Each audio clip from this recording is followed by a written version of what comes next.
Depth of Quran YouTube চ্যানেলের সম্মানিত দর্শক শ্রোতাগণের প্রতি আমি সালাম জানাচ্ছি। আসসালামু আলাইকুম ওরহমতুল্লাহি ওবরাকাতুহু।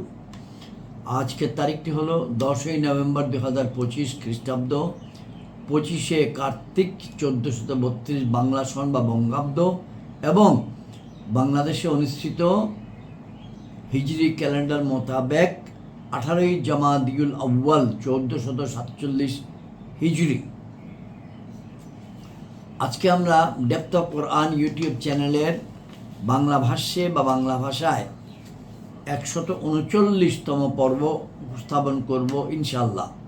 এই পর্বে আমরা পবিত্র কোরআনের 18তম সূরা কাহাফ এর 47 থেকে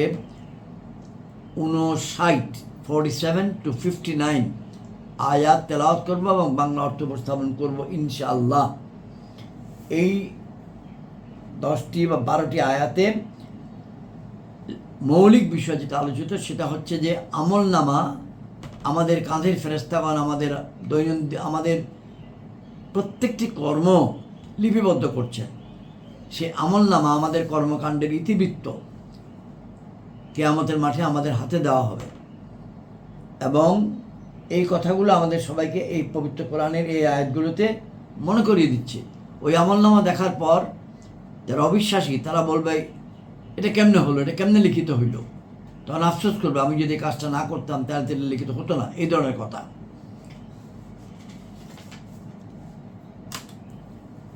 আউযু বিল্লাহি মিনাশ শাইতানির রাজিম, বিসমিল্লাহির রহমানির রহিম।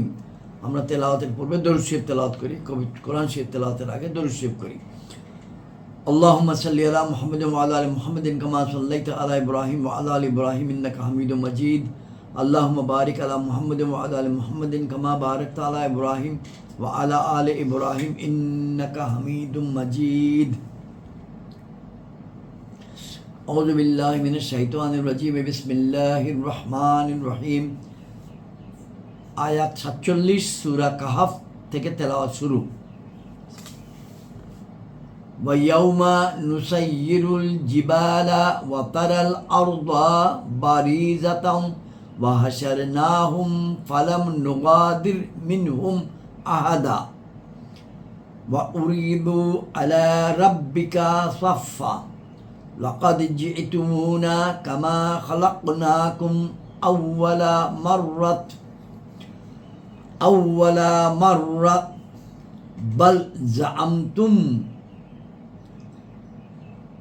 আল্লান নাজআল।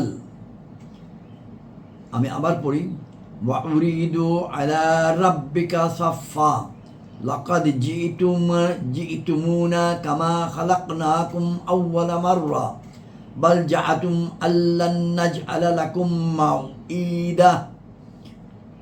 জিইতুমুনা কামা খালাকনাকুম আউওয়ালা মাররা বাল জাআমতুম আল্লান নাজআলা লাকুম মাউঈদা। ووضع الكتاب فترى المجرمين مشفقين مما فيه ويقولون ويلتنا يا ويلتنا ما لهذا الكتاب لا يغادر صغيرة ولا كبيرة إلا أحصاها ووجدوا ما عملوا حاضرا ولا يظلم ربك أحدا وإذ قلنا للملائكة اسجدوا لآدم فسجدوا إلا إبليس كان من الجن ففسق عن أمر ربه أفتتخذونه وذرياته أولياء من دوني وهم لكم عدو بئس للظالمين بدلا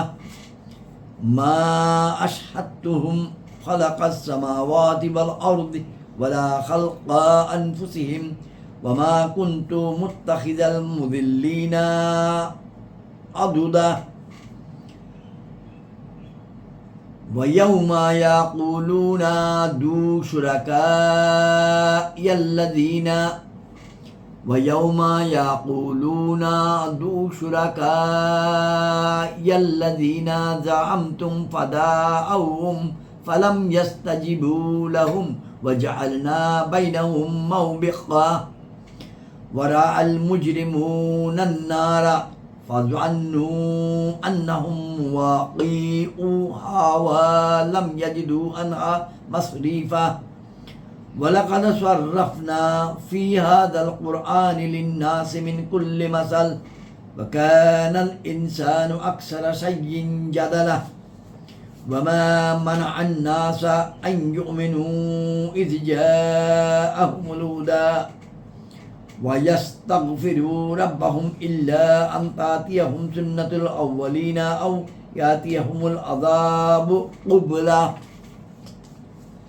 وما نرسل المرسلين إلا مبشرين ومنذرين ويجادل الذين كفروا بالباطل ليدحضوا به الحق واتخذوا آياتي وما أنذروا هزوا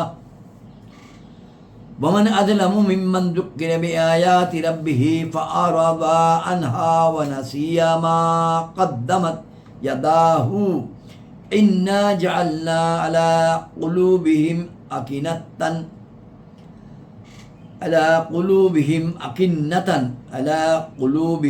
أكنة أن يفقهوه وفي آذانهم وقرا وإن تدعوهم إلى الهدى فلن يهتدوا إذ أبدا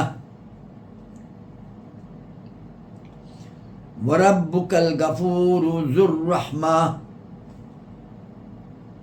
لو يؤاخذهم بما كسبوا لأجل لهم العذاب بل لهم موعد لن يجدوا من دونه موئلا وتلك القرى أهلكناهم لما ظلموا وجعلنا لمهلكهم موئدا وتلك القرى أهلكناهم لما ظلموا وجعلنا لمهلكهم موئدا صدق الله العظيم وصدق رسوله النبي الكريم আমরা এখন বাংলা অর্থ উপস্থাপন করব ইনশাআল্লাহ। আয়াত 47 সূরা কাহাফ। এবং যেদিন আমি পর্বত সমূহকে সঞ্চালিত করব আর আপনি পৃথিবীকে উন্মুক্ত দেখবেন এবং আমি তাদেরকে উঠাবো, তখন তাদের মধ্যে কাউকে ছাড়ব না এবং সবাইকে আপনার রবের সম্মুখে সারিবদ্ধভাবে উপস্থিত করা হবে। নিঃসন্দেহে তোমরা আমার নিকট তেমনিভাবে এসেছ যেমন আমি তোমাদেরকে প্রথমবার সৃষ্টি করেছিলাম, বরং তোমাদের ধারণা ছিল যে আমি কখনো তোমাদের জন্য কোনো প্রতিশ্রুতির সময় রাখব না। এবং আমলনামা রাখা হবে, প্রত্যেকের আমলনামা, টিকা 113 পৃষ্ঠা 791। প্রত্যেকের আমলনামা তার হাতে, মুমিনের আমলনামা ডান হাতে আর কাফিরের আমলনামা বাম হাতে। এবং আমলনামা রাখা হবে, অতঃপর আপনি অপরাধীদেরকে দেখবেন যে তারা তার লিখন থেকে ভীত থাকবে এবং বলবে, হায় দুর্ভাগ্য আমাদের, এই লিপিটার কি হলো? সেটা তো না এমন কোনো ছোট গুনাহকে বাদ দিয়েছে, না বড়কে যা তাকে পরিবেষ্টন করে নেয়নি। আর তারা নিজেদের সব কৃতকর্ম সামনে পাবে। এবং আপনার রব কারো উপর জুলুম করেন না। আয়াত 50। এবং স্মরণ করুন যখন আমি ফিরিস্তাদেরকে বলেছি আদমকে সাজদা করো, তখন সবাই সাজদা করল ইবলিস ব্যতীত। সে জিন সম্প্রদায়ের অন্তর্ভুক্ত ছিল। অতঃপর সে আপন রবের নির্দেশ থেকে বের হয়ে গেল। তবে কি তোমরা তাকে ও তার বংশধরকে আমার পরিবর্তে বন্ধুরূপে গ্রহণ করছো? এবং তারা তোমাদের শত্রু। জালিমগণ কতই নিকৃষ্ট বিনিময় পেল। এখানে কয়েকটা টিকা আমি পড়ে শোনাচ্ছি। পৃষ্ঠা 792, 117 সম্ভাষণ ও সম্মানের সাজদা হযরত আদম আলাইহিস সালামকে মসজুদ লাহু, যার জন্য সাজদা করা হয়। আদম আলাইহিস সালামকে মসজুদ লাহু বানিয়ে, এটা মানে হচ্ছে যার জন্য সাজদা করা হয়। এটা নয় যে সাজদা ইবাদতের হবে। আর মসজুদ লাহু, যার উদ্দেশ্যে সাজদা হবেন মহান আল্লাহ, এবং মসজুদ ইলাইহি, কিবলা হবেন হযরত আদম আলাইহিস সালাম। কেননা তা লাম লি আদমা এর বরখেলাফ। 118, যেহেতু ইবলিস ফেরেশতাদের মধ্যে থাকতো, সে কারণে সেও এই বিধানের অন্তর্ভুক্ত ছিল। শর্তব্য যে ইবলিস হচ্ছে জিনদের প্রথম পূর্বপুরুষ, যেমন ইনসানের হযরত আদম আলাইহিস সালাম। ইবলিসের প্রথম নাম আজাজিল ছিল। পথভ্রষ্ট হবার পর সে ইবলিস নামে খ্যাত হলো, অর্থাৎ ধোঁকাবাজ। এ থেকে বোঝা গেল যে প্রথমে শয়তান মহান রবের অনুগত বান্দা ছিল, পরে অবাধ্য হলো।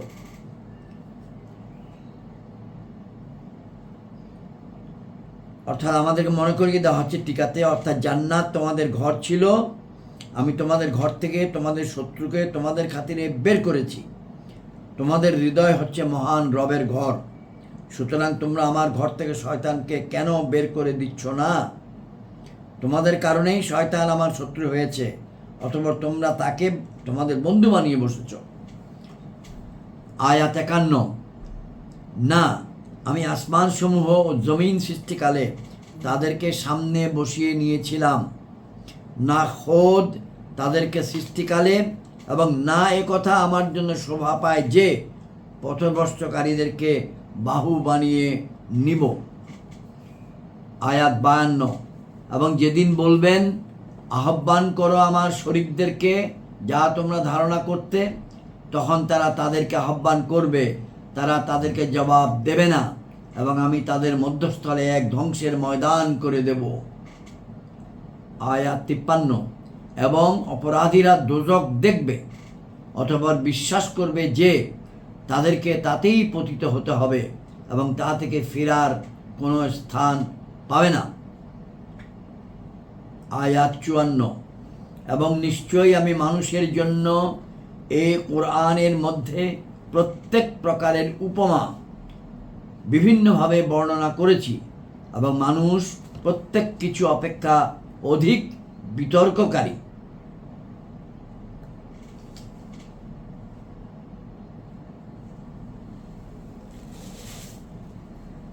আয়াত 55, এবং মানুষকে কোন বস্তু এতে বাধা প্রদান করেছে যে তারা ঈমান আনত যখন হিদায়েত তাদের নিকট এসেছে এবং আপন রবের নিকট ক্ষমা প্রার্থনা করত, কিন্তু এটাই যে তাদের উপর পূর্ববর্তীদের ক্ষেত্রে গৃহীত রীতি আসবে, কিংবা তাদের উপর বিভিন্ন ধরনের শাস্তি আসবে।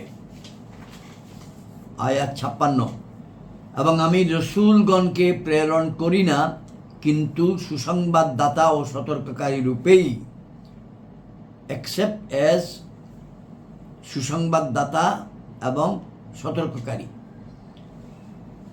এবং যারা কাফির তারা বাতিলের আশ্রয় নিয়ে বিতণ্ডা করে, যাতে তা দ্বারা সত্যকে অপসারণ করে দেয়, এবং তারা আমার আয়াত সমূহকে এবং যেই ভয়ের বাণী তাদেরকে শোনানো হয়েছিল ওইগুলোকে বিদ্রূপের বিষয়রূপে গ্রহণ করে নিয়েছে।